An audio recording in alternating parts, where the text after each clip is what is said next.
మాజీ ఎమ్మెల్యే ఇక్కడ రైతులను కూడా తీసుకొని ధర్నా చేయడం జరిగింది.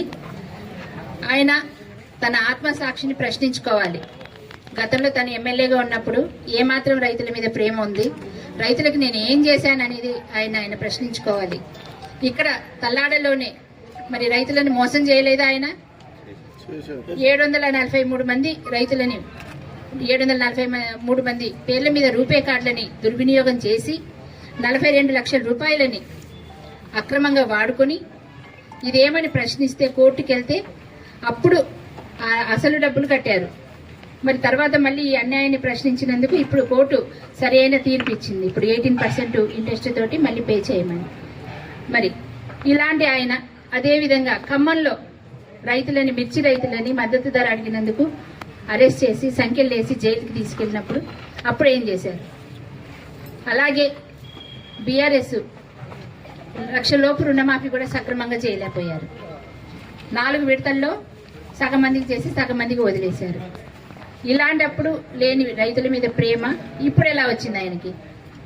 ఇదంతా ఎన్నికల స్టంట్ కాదా?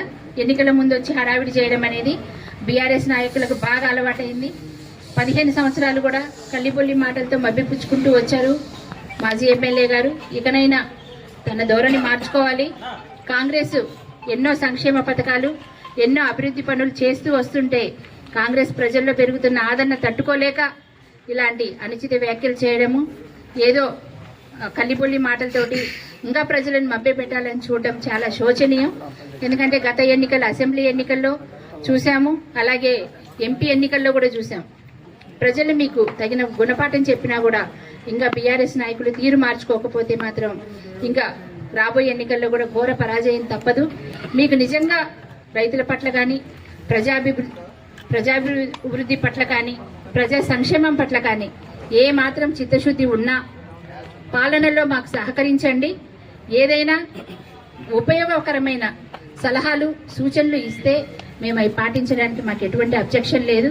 అంతేగాని ఇట్లా అబద్ధాలు ప్రచారం చేసుకుంటూ మరి మా మీద బురద జల్లే ప్రయత్నం చేస్తూ కాంగ్రెస్ పార్టీ చేసే అభివృద్ధి పనులని మీరు విమర్శించడం మాత్రం అర్ధరహితం. మీ వ్యాఖ్యలను మీరు బేషరతుగా వెనక్కి తీసుకోవాలి. మరి ఇదే విధంగా పునరావృతం అయితే మాత్రం ప్రజలు ఎవరు క్షమించారండి. మరి ఇది మాత్రం గుర్తుపెట్టుకొని మీరు ఇంకొకసారి ఇలాంటి ధర్నాలు కానీ ఇలాంటి కల్లిబొల్లి ప్రచారాలు కానీ మానుకొని మరి మంచిగా ఉండాలని ఈ సభాముఖంగా మీకు మనవి చేస్తున్నాను. మాజీ ఎమ్మెల్యే ఇక్కడ రైతులను కూడా